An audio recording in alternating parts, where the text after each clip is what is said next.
aujourd'hui donc une rencontre avec Jésus. Luc 7, versets 18 à 27. Jésus accomplit de nombreux miracles, il ressuscite même un mort, et voilà ce qu'on nous dit. Jean fut informé de tout cela par ses disciples.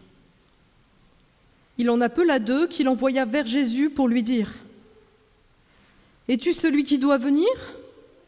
Ou devons-nous en attendre un autre ?» Arrivés vers Jésus, ils dirent « Jean-Baptiste nous a envoyés vers toi pour te demander « Es-tu celui qui doit venir ou devons-nous en attendre un autre ?» À ce moment-là, Jésus guérit de nombreuses personnes de maladies, d'infirmités et d'esprits mauvais, et il rendit la vue à bien des aveugles. Puis il leur répondit « Allez, rapportez à Jean ce que vous avez vu et entendu. Les aveugles voient, les boiteux marchent, les lépreux sont purifiés, les sourds entendent, les morts ressuscitent. La bonne nouvelle est annoncée aux pauvres. Heureux celui pour qui je ne représenterai pas un obstacle. »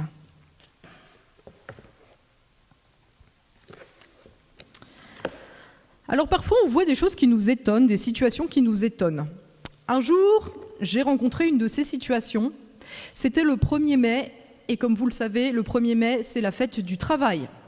Et donc, en général, les syndicats, etc., n'aiment pas que les gens travaillent le 1er mai. Et moi, j'étais obligée d'aller chercher à manger parce que j'étais dans le Nord et j'avais fait un petit périple à vélo et j'avais oublié que c'était le 1er mai et je n'avais rien à manger. Et donc, qu'est-ce qu'on trouve dans le Nord tout le temps? Des frites. Donc, j'ai été à une baraque à frites, le seul point de nourriture ouvert, surtout Calais.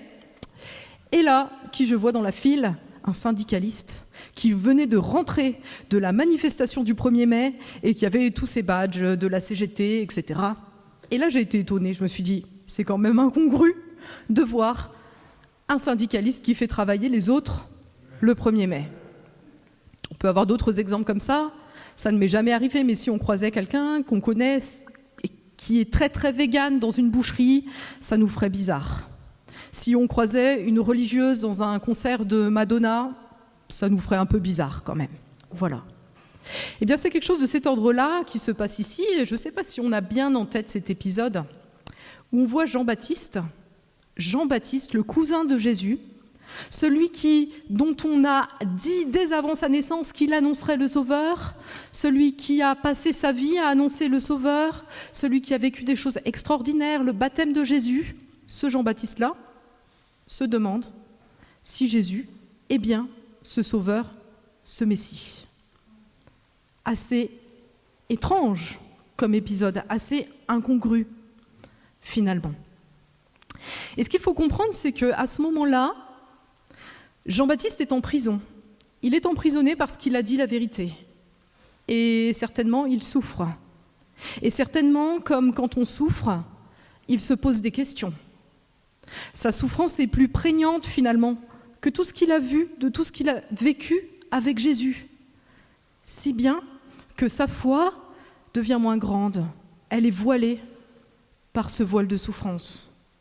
Et je pense que nous avons tous vécu ce genre de moment où la souffrance pour nous est tellement réelle, la souffrance qu'elle soit psychologique ou physique est tellement réelle qu'il n'y a rien d'autre, que tout devient flou. Eh bien Jean-Baptiste fait cette démarche. Dans ce temps compliqué pour lui, il fait cette démarche d'aller vers Jésus. Ce chemin de la prière qui nous invite à prendre aussi avec lui. Et nous verrons que ce chemin est un chemin de confiance, de sincérité, qui le mènera à la joie et à la paix. Et nous essayerons de prendre avec lui ce chemin de confiance en pensant à tous ces moments où, pour nous, la souffrance était tellement grande que le doute pouvait advenir. Première chose que nous invite à faire Jean-Baptiste, c'est à oser demander. Imaginez-vous qui est Jésus quand même. Il a accompli plein de miracles, il y a plein de gens autour de lui. Et Jean-Baptiste n'y va pas avec le dos de la cuillère, il va carrément lui demander « Est-ce que tu es le Messie ?» là, comme ça, devant tout le monde. On peut se dire qu'il a du courage, moi je pense plutôt qu'il a de l'humilité, et c'est ce que nous allons voir aujourd'hui. Il ose parce qu'il est humble. Tout d'abord, il ose poser la question. Et Jean-Baptiste, c'était un maître. Il avait des disciples. En général, c'est lui qui répondait aux questions. C'est lui qui enseignait, c'est lui qui savait. Il a passé sa vie à ça. Et nous le voyons là avoir l'humilité de reconnaître qu'il ne sait pas tout et qu'il a besoin de savoir. L'humilité de reconnaître que malgré tout ce qu'il disait savoir, malgré tout ce qu'il prêchait sur ce Messie, eh bien, il lui manque quelque chose. Il a besoin d'aller plus loin. Il a besoin de demander à Jésus. Et c'est pas facile. Parce que dans la vie, on aime savoir, on aime avoir, et on a du mal à admettre qu'on ne sait pas, qu'on n'a pas. Parfois, en Église, on peut être saisi par des doutes, et pour ne pas avoir l'air bête, pour ne pas reconnaître ces doutes, pour ne pas reconnaître qu'on est fragile et ébranlable, eh bien, on ne va pas en parler. Alors il y a ceux qui vont continuer à faire comme si, qui vont continuer à faire comme s'ils croyaient tout, comme s'ils n'avaient pas de doute, mais qui à l'intérieur sont ébranlés, ils n'oseront parler à personne, pas même à Dieu. Et puis il y a les autres qui du coup vont rejeter la foi, pour ne pas être dans une situation instable, pour ne pas être dans une situation où on a besoin des autres, où on a besoin de Dieu, où on est déstabilisé, et ben on va juste dire je ne suis pas croyant, je sais que Dieu n'existe pas, je sais que tout ça c'est n'importe quoi, moi je sais. On manque d'humilité, voyez-vous. Alors oser poser la question, c'est ce que fait Jean-Baptiste, et oser aussi recevoir la réponse, qui n'est pas toujours la réponse que nous espérions. C'est ce que fait Jean-Baptiste encore. Parce que finalement, qu'est-ce qui le trouble ici ? Il a entendu parler des miracles de Jésus extraordinaires, mais Jean-Baptiste, il annonçait la venue de celui qui viendrait juger, de celui qui mettrait fin au mal. Et le voilà dans une prison, à cause d'un méchant roi qui n'a pas supporté sa parole. Depuis que Jésus est venu, il lui arrive que des problèmes. Il voit Jésus aider un centurion romain, alors que pour Jean-Baptiste, cette libération, elle allait aussi avec la libération des Romains. Et il se pose des questions, il est dans le doute, parce que ce qu'apporte Jésus ne correspond pas à ce que lui s'imaginait, en fait. Et alors, il prend beaucoup de risques en s'attendant à la réponse de Jésus. Il prend le risque que Jésus lui dise « Non, ce n'est pas moi ». Il prend le risque que toute sa vie soit remise en question. Vous imaginez ? Toute sa vie, il a prêché le Messie. Toute sa vie, il s'est baladé avec des poils de chameau. Il a mangé des sauterelles pour annoncer le Messie. Et puis là, il apprendrait que finalement, tout ce qu'il a annoncé, tout ce qu'il a cru n'est pas vrai. Énorme remise en question. Et puis, à minima, si Jésus lui dit que c'est lui, eh bien, il devra accepter que Jésus n'est pas comme il l'imaginait. Et ça, c'est pas simple. C'est pas simple parce qu'on a tous une idée de qui est Jésus, de qui est Dieu, de comment il doit être. Eh bien, demander, c'est risquer d'être déplacé, c'est risquer de devoir changer. Je ne sais pas si vous avez vécu ça, moi ça m'est arrivé avant de devenir chrétienne, j'avais une idée très très précise de qui devait être Dieu. Et il a fallu avoir l'humilité de se dire, mais certainement Dieu n'est pas comme moi, je l'imagine. L'humilité de le laisser se révéler à nous. Et c'est une humilité que nous devons avoir au début de notre vie chrétienne, mais aussi chaque jour. Nous ne maîtrisons pas tout, mais il veut se révéler à nous. Et cela peut impliquer beaucoup de choses pour nous, beaucoup de changements. Alors, voilà. Jean-Baptiste est dans une relation avec Jésus qui est une vraie relation d'amitié, une amitié sincère, une amitié où on ose être vraiment comme on est devant les autres, sans faux semblant. Et Jésus lui répond avec cette même amitié. Et c'est cette amitié-là que nous sommes appelés avec Dieu en Jésus. Nous pouvons nous adresser à lui, nous pouvons lui confier même ce qui nous perturbe et même nos pensées les plus secrètes et peut-être les plus honteuses, ce dont nous avons honte. Eh bien, nous pouvons lui parler parce qu'il nous écoute. Nous pouvons lui poser cette question si importante parce que notre salut en dépend. Es-tu celui qui doit venir ou devons-nous en attendre un autre ? Nous pouvons lui poser aussi toutes sortes de questions, toutes les questions qui nous viennent avec la vie, avec ce que nous traversons. Il est là. Entrons dans cette amitié sincère avec Jésus, cette amitié intime en fait, qu'on ne peut pas avoir avec tout le monde, mais qu'il nous offre. Deuxième partie, contemplons la bonté de Dieu. On ne sait pas quelle est la réaction de Jean-Baptiste quand il apprend ce que Jésus lui dit. On ne sait pas. Mais on peut imaginer qu'il entre dans une grande paix et dans une grande joie. Parce que la réponse que Jésus lui apporte témoigne de la bonté de Dieu.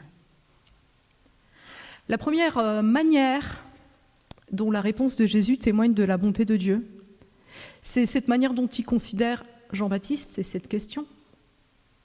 Vous voyez, il aurait pu lui dire « Mais comment ? Toi, tu as eu beaucoup de paroles. Toi, tu es prophète. Et toi, là, maintenant, tu commences à douter de moi ? Comment les autres croiront si toi, tu ne crois pas ?» Il aurait pu aussi dire « Mais bien sûr, mais évidemment, je suis le Messie. Tu vois, tu es un petit peu bête de me poser cette question. » Mais il ne fait pas cela. Il ne fait pas cela du tout. Il donne à Jean-Baptiste la réponse qu'il a besoin pour croire. Il le connaît et il lui donne ce dont il a besoin pour que lui, il puisse croire. Déjà, il y a cet épisode où on voit qu'il fait des miracles un peu sur place, comme ça, cet épisode qui peut un peu nous surprendre, et qui permet à Jean-Baptiste d'avoir des signes, et parfois nous avons besoin de signes. Lui, il est très loin dans la prison, il ne voit pas ça. Et Jésus lui fait signe. Et puis ensuite, il cite la Bible, en fait. Il ne donne pas de réponse directe à Jean-Baptiste, mais il honore le fait que Jean-Baptiste connaît bien la Bible. Et il lui donne les passages qui lui permettront de comprendre. Il sait que Jean-Baptiste a compris, il lui donne ce dont il a besoin, lui, en fonction de qui il est, parce qu'il le connaît personnellement. Alors on peut avoir toutes sortes de questions et nous pouvons avoir cette confiance que Jésus nous donne la réponse qu'il nous faut à nous. Et nous pouvons réfléchir à toutes les fois où Dieu nous a parlé, où Dieu nous a donné une réponse. Et nous pouvons mesurer à quel point cette réponse était adaptée à ce que nous pouvions entendre. Parfois, il nous parle à travers d'autres personnes. Quand, par exemple, nous ne sommes plus trop capables de lire la Bible, quand nous n'y arrivons plus, il y a quelque chose qui va se passer et nous recevrons sa parole, un encouragement d'une autre personne. Parfois, il nous parle par sa parole, ça c'est si on la connaît. Des versets qu'on connaît nous viennent au bon moment, juste quand nous avions besoin de les entendre. Et puis, il y a des personnes, vous savez, qui cherchent Dieu sincèrement, mais qui ne le connaissent pas, qui ne connaissent pas Jésus. Des personnes qui ont parfois des visions. Jésus se présente à eux parce que c'est la manière dont ils peuvent recevoir cette bonne nouvelle de l'Évangile. Mesurons donc cette considération et mesurons donc la joie qu'a dû avoir Jean-Baptiste en entendant cette réponse pleine d'amour, pleine d'affection et très adaptée à lui. Ensuite, la réponse de Jésus nous dit que Dieu est fidèle. En fait, il répond en disant, tu vois, ce qui était annoncé, en citant Ésaïe 35 et Ésaïe 61, ce qui était annoncé par les prophètes il y a très longtemps s'accomplit en moi. La parole s'accomplit. Dieu est fidèle. Quoi qu'en pense Jean-Baptiste, quoi qu'en pense le monde, quoi qu'il puisse traverser nos têtes à certains moments de nos vies, quand nous n'arrivons pas à recevoir la parole, quand nous sommes conduits par toutes sortes de choses, eh bien cela n'empêche pas la parole de Dieu de s'accomplir. Et ça, c'est un grand réconfort pour nous, parce que nous savons que cette parole est fiable. C'est un vrai cadeau qui nous est donné. La parole de Dieu est venue jusqu'à nous et elle nous est accessible et elle est fiable, on peut se reposer dessus. Imaginons cela, imaginons cette grâce qui nous est faite dans un monde si mouvant, dans une vie qui change tellement, avec les cœurs inconstants qui sont les nôtres. Dieu n'est pas inconstant, sa parole est fiable. Et puis troisième motif de réjouissance, c'est la grâce que manifeste cette réponse de Jésus, la grâce de Dieu. Jean-Baptiste avait en vue un Messie qui jugerait. Et c'est vrai, Jésus est venu juger le monde, c'est-à-dire qu'il est venu enlever ce qui était mal, ce qui était mauvais dans le monde. C'est son travail, c'est une belle chose. Mais ce n'est pas le moment encore du jugement. Ce jugement, il arrivera à la fin. Là, Jésus accomplit, c'est ce qu'il dit, des œuvres de miséricorde. Il veut relever l'homme pécheur, l'homme qui est loin de Dieu, l'homme qui se perd. Et c'est ce qu'il montre en accomplissant tous ces signes, en relevant les gens, en accomplissant des délivrances et même des résurrections. Jésus veut que nous relevions. Il nous aime. Il nous aime comme un père qui aime ses enfants avant d'être un juge. Comme un père dont les enfants font n'importe quoi, mais qui veut leur salut. Dieu est ainsi venu pour nous relever. Alors Jésus dit, heureux, celui pour qui je ne représente pas un obstacle. Heureux, celui pour qui je ne représente pas un obstacle. Eh bien ici, Jésus nous dit, je ne suis pas venu pour être un obstacle, je suis venu pour être le chemin jusqu'à Dieu. Et Jean-Baptiste l'a compris. Il s'adresse à Jésus pour pouvoir avancer avec Dieu, pour pouvoir avancer avec le Père. Il ose cette rencontre qui est donnée pour pouvoir avancer. Il est le chemin, la vérité, la vie, il est là donné pour nous. Et nous pouvons simplement nous adresser à lui en confiance. Alors c'est notre promesse, nous serons heureux. Heureux et en paix. Heureux parce que nous sommes aimés par le grand Dieu. Amen.